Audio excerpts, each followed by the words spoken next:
Hello guys, myself Atharva and welcome back to my YouTube channel. So this vlog will be related to our Matheran trip.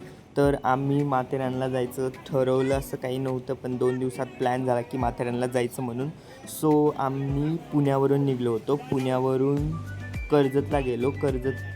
कर्जतवरून नेरळला local घेतली आणि नेरळवरून माथेरानच्या पायथ्याशी आम्ही टॅक्सीने आलो. So तिथपर्यंतचा प्रवास खूप भारी झाला आणि तिथून पण पुढचा प्रवास अजूनच क्रेझी झाला. सो तिथून आम्ही पायथ्याशी पोचल्यानंतर आम्ही माथेरानच्या मेन एंट्रीला तिकीट्स काढले. अडल्टसाठी काहीतरी 50 रुपये आहे आणि चाइल्डसाठी 25 का 30 असंच काहीतरी तिकीट आहे. सो तिथून आम्ही आतमध्ये एंट्री केली आणि एकदम क्रेझी व्ह्यूज होते. पाऊस येत होता, मधूनच थांबत होता. म्हणजे इतकं पण गार लागत नव्हतं, पण व्ह्यूज एकदम क्रेझी दिसत होते आणि प्रत्येक पॉईंटला असं जिथून आतमध्ये पॉईंट्स जातात त्याला दुकानं वगैरे लागलेली. आम्हाला सगळ्यात भारी पॉईंट हा दिसला की हा पॉईंटच एकदम भारी दिसला आणि बाकीचे पॉईंट्स इतके भारी दिसले नाहीत कारण धुकं होतं आणि पाऊस खूप जास्त होता. त्यामुळे डिस्टन्स पण एका पॉईंटवरून दुसऱ्या पॉईंट्सचे डिस्टन्स एकदम खूप लांब आहेत. त्यामुळं पूर्ण वन डे रिटर्नमध्ये सगळं काही कवर करू शकत नाही. सो जर तुम्ही जाणार असाल तर स्टे केल्यानंतर प्रायजेस पण खूप वाढतात. म्हणजे ट्रॅव्हलचा आपला राहण्याचा आणि खाण्याचा खर्च खूप आहे वरती. सो स्टे करण्याचा खर्च खूप वाढतो. सो आम्ही रिटर्न आलो आणि हा सगळ्यात भारी पॉईंट आम्हाला व्ह्यू भेटला की एकदम क्रेझी. पूर्ण ट्रिपचा थकवाच गेला तो पॉईंट बघितल्यानंतर. So this was the most beautiful point we see in this trip. So तिथून आम्ही आतमध्ये गेलो. परत खूप डिस्टन्स होता तिथून आतमध्ये जाण्याचा, पण तो जो डिस्टन्स कवर केला एकदम भारी क्रेझीने कवर केला. कारण त्या डिस्टन्समध्ये एकदम पाय वाटत होती आणि तो पूर्ण जंगलसारखा एरिया होता आणि त्यामध्येच इतकं भारी वाटत होतं. आणि व्ह्यूज, पाऊस, पाणी आणि मधूनच पाऊस पडत होता, मधून थांबत होता, आम्ही मधूनच फोटो काढत होतो. So this was the view we see after travelling the 5 to 7 kilometers away from the point.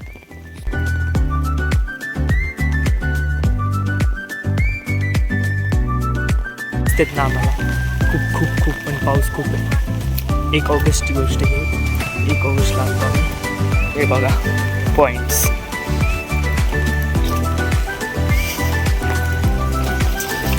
हे आहे पॉईंट्स.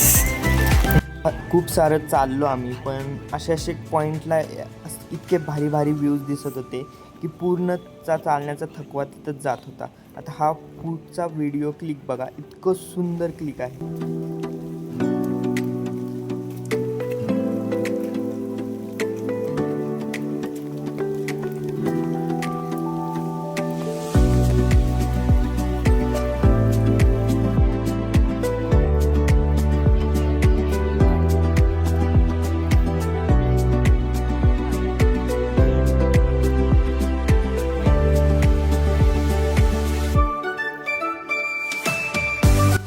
आम्ही इतका डिस्टन्स ट्रॅव्हल करून इतक्या दूर आलतो आणि साधारणतः 3-4 किलोमीटर तरी आम्ही चाललो असेल आणि तो व्ह्यू बघण्यासाठी. आणि इतकं धुकं होतं की काहीच दिसत नव्हतं, काहीसुद्धा. सो तो पॉईंट आम्हाला काही बघताच आला नाही. धुकं होतं, वारं सुटलेलं. सो काही विजिबिलिटी काहीसुद्धा नव्हती. सो तो पण पॉईंट आमचा फेल गेला. पण तिथं पण जाताना आम्हाला खूप भारी व्ह्यूज दिसले. सो त्याच्यामध्ये कवर झालं सगळं. सो हा जो दिसतोय तो पॉईंट बघण्यासाठी आलतो, पण तो काहीच दिसला नाही आम्हाला.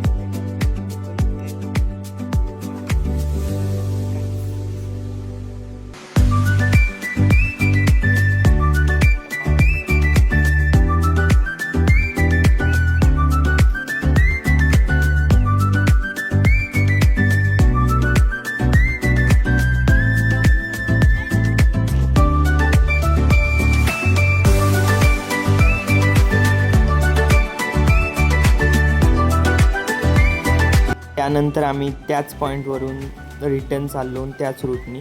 सो तिथून आम्ही नंतर परत ट्रेनच्या रूल्सवरून रिटर्न गेलो. ट्रेनच्या रूटवरून आम्ही रिटर्न गेलो पण आणि आम्हाला ट्रेन पण दिसली. सो माथेरानच्या आतमध्ये फिरणारी ट्रेन चालू आहे, पण नेरळपासून माथेरानपर्यंत येणारी टॉय ट्रेन बंद आहे कारण पावसामुळं. सो तिथं पण खूप भारी घाट आहे, ते ट्रेनमध्ये बसल्यावर पण खूप भारी व्ह्यूज भेटतील, पण ते पावसामुळं काही बंद आहे.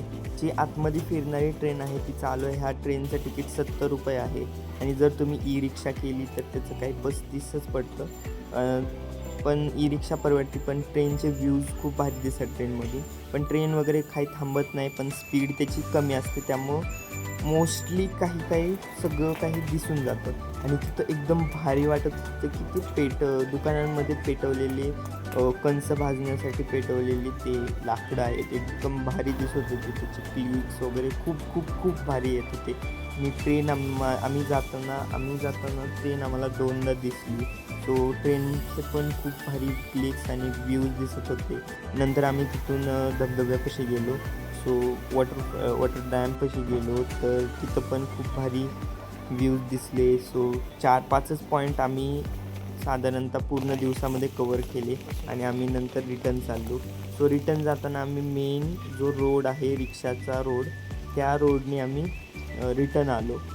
सो त्या रोडवरती पण खूप काही शॉप्स आहेत, तिथून पण काही व्ह्यूज दिसत होते. हे पूर्ण एक गावा टाईप आहे.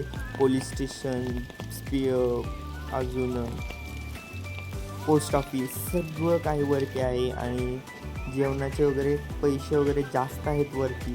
सो जर तुम्ही वन डे रिटर्न जाणार असाल तर खायला वगैरे घेऊन या व एका दिवसाचं तरी, कारण वरती खूप महाग आहे. जे कणीस आहे ते 50 रुपयाला आहे, बाकी पण चहा 65 काहीतरी असंच काहीतरी आहे. वरती पण खूप शॉप्स आहेत, तिथं पण भारी भारी वस्तू वगैरे भेटतात, पण प्रायजेस ऑब्वियसली जास्त असणार कारण वरती त्यांना इतकं खूप सारे ट्रॅव्हल करायचं आहे. सो त्याचे पण ट्रॅव्हल्सचे वगैरे पैसे ते इन्क्लूड करतात. तर हा पद्धतीने आम्ही माथेरानची आमची ट्रिप पूर्ण केली. फायनली मला माथेरान बघायला भेटलं. सो हे पूर्ण व्हिडिओ बघितल्याबद्दल thanks for watching and I will upload many blogs. असंच प्रेम राहू द्या. Thanks for watching. Bye bye. See you in next blog.